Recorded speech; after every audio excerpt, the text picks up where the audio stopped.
तर hi guys, आज मला बनवायचा होता ढोकळा. तर त्यासाठी मी इथे घेतलेलं आहे बेसन पीठ. त्यामध्ये टाकलेलं आहे मी 2 चमचा साखर. नंतर एकदम थोडीशी हळद टाकून घेतलेली आहे.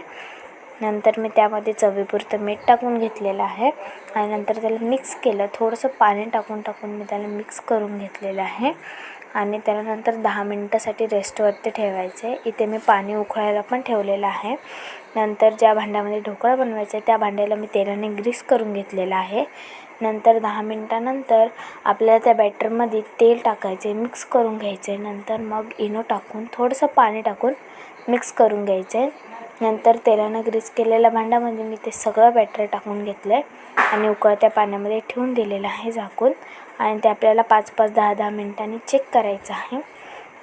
चाकू किंवा चमच्याच्या मदतीने त्याच्यामध्ये टाकून आपल्याला चेक करून घ्यायचे. नंतर झाल्यावरती मी त्याला काढून घेतलं आहे मस्तपैकी आणि बघू शकतो मी ते कटिंग करत आहे. आणि हा बघू शकतो किती स्पॉन्जी झाला होता. आणि नंतर मग मी तडका बनवायला घेतला होता. तर त्यासाठी मी तेल घेतलं पातेल्यामध्ये. त्याच्यामध्ये मोहरी टाकली, मिरच्या टाकून घेतल्या आणि मग नंतर त्यामध्ये मी पाणी टाकून घेतलेलं आहे.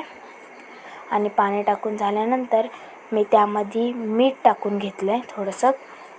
आणि मीठ टाकून झाल्यावर मी त्यामध्ये साखर टाकून घेतलेली आहे 2 चमचे. बघू शकता 2 चमचे साखर टाकून घेतलेली आहे. नंतर मग मी ते सगळं तडका ढोकळ्यावर टाकून घेतलेला आहे, सगळा तडका बघू शकता. आणि नंतर मग मिरच्या सगळं तडका टाकून घेतलेला आहे त्यावरती मी. आणि सगळा एवढा राडा झाला होता, तो सगळा पसारा मलाच आवरायचा होता. म्हणून मी मम्मीचे ओरडे खायच्या आधीच पसारा सगळा आवरून घेतला. फास्ट आवरला.